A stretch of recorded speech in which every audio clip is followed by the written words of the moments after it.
Hello guys welcome to my new blog. अनि अहिले चाहिँ कति 5:30 समथिङ भयो होला। अनि म चाहिँ कलेज जान आँटेको। यस्तो चिसो छ नि। अनि मलाई चोकसम्म पुऱ्याउनु चाहिँ नक्कली आइछ पछि।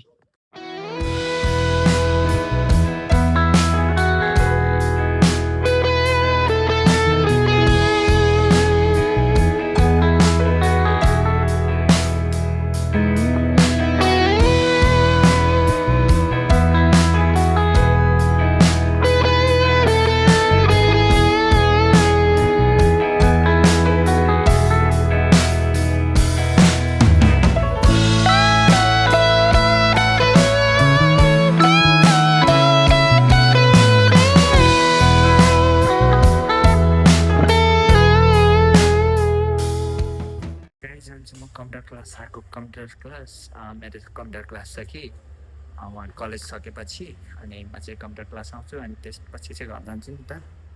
अनि कम्प्युटर क्लास आएको अब 1 घन्टा कम्प्युटर सिकेर अनि म घर फर्किन्छु।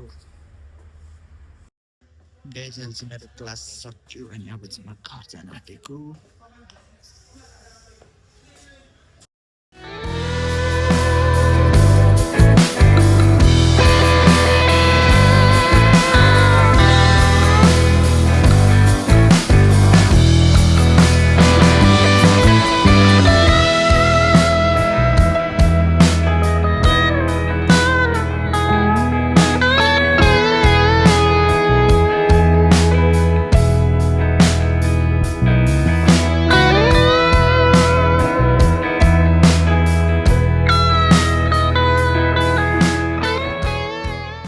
गाइज अहिले चाहिँ म गाडीबाट ओर्लेर घर अलि हिँडेर जानुपर्छ नि त अलि उतासम्म। अनि हिँड्दैछु।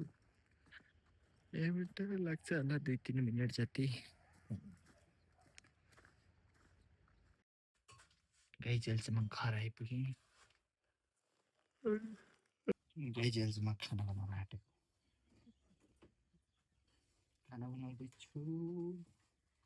अब खाना खाने त्यसपछि दिदीबहिनी हस्पिटल जानुहुन्छ होला। दिनभरि सुत्नै बस्ने।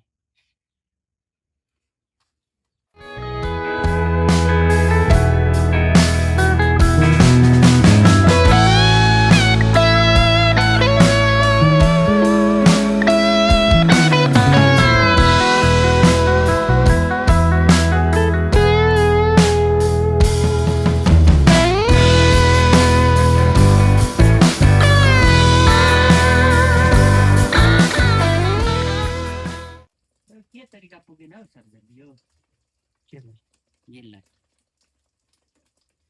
खोल्दैन।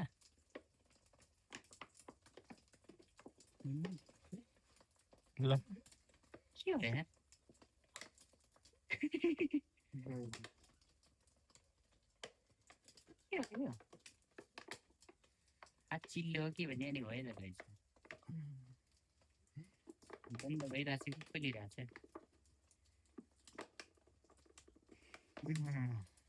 गाइज भेनाले नसके मैले खोलिदिएँ।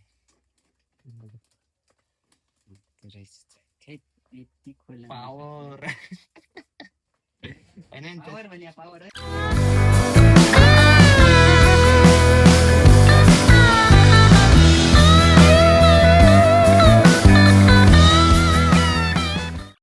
गाइज म चाहिँ नानी हेर्दैछु। भेनाको लुगा त ध्यान छ।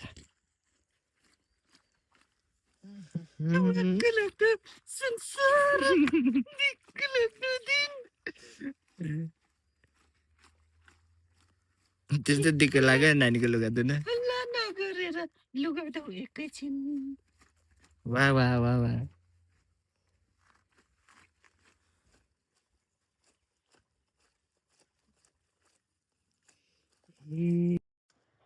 गाइज हाम्रो चाहिँ चोकमा सानो चाहिँ के भन्नु सानो चाहिँ मासुको पसल खोल्न आँटेको छ। अनि अहिले चाहिँ बाबा र म बाबु त्यहाँबाट हिँड्दै बाबा र म सफाइ गर्न जान आँटेको।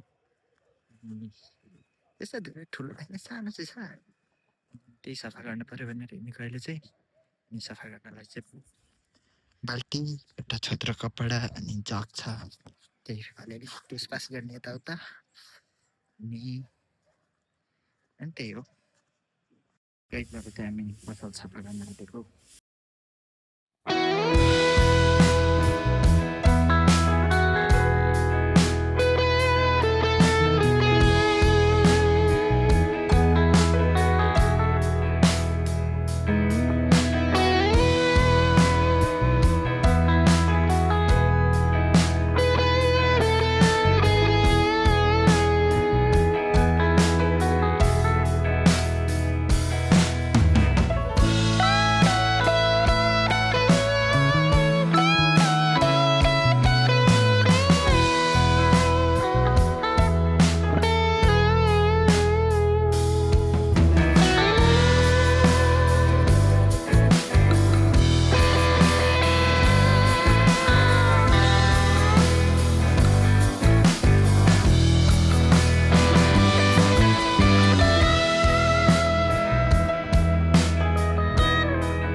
फ्रिज पनि सफा गरेर सक्यो गाइस यो बाबा पनि सफा गर्दै हुनुहुन्छ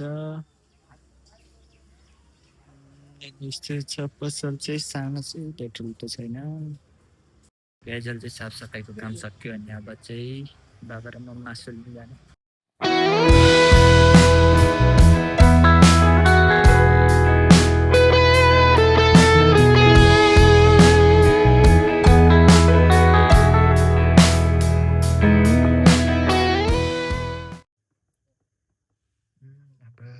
अब त के बनाउनु फेरि खाना खाएको के बनाउनु अब त एकछिन भाइ अब भोलि अर्को ब्लगमा भेटौँला